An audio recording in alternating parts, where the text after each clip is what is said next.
আমরা জানি জৈব যৌগের প্রধান উপাদান হল কার্বন। কিন্তু আপনি কি কখনো ভেবেছেন কার্বন কিভাবে কোটি কোটি ভিন্ন ভিন্ন যৌগ তৈরি করে? এর গোপন রহস্য হল এর বন্ধন প্রকৃতি।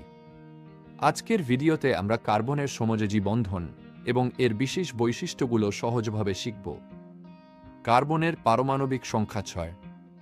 এর বাইরের স্তরে 4টি ইলেকট্রন থাকে।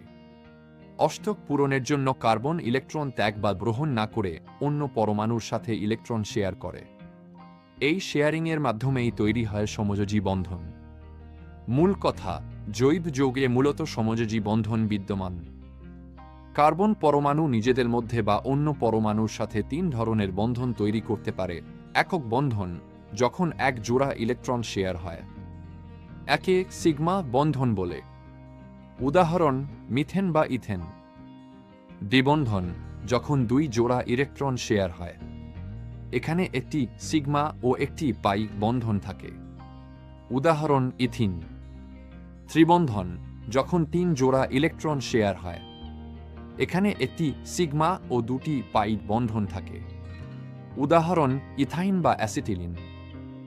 বন্ধন প্রকৃতি এক হওয়ার কারণে একই ধরনের বৈশিষ্ট্য সম্পন্ন যৌগগুলোকে একটি শ্রেণীতে রাখা হয়, যাকে সমগোত্রীয় শ্রেণী বলে। সংক্ষেপে বলতে গেলে, কার্বনের চতুর্যোজনী ক্ষমতা এবং সমযোজী বন্ধনই জৈব রসায়নের ভিত্তি। আশা করি জৈব যৌগের বন্ধন নিয়ে আপনাদের ধারণা পরিষ্কার হয়েছে।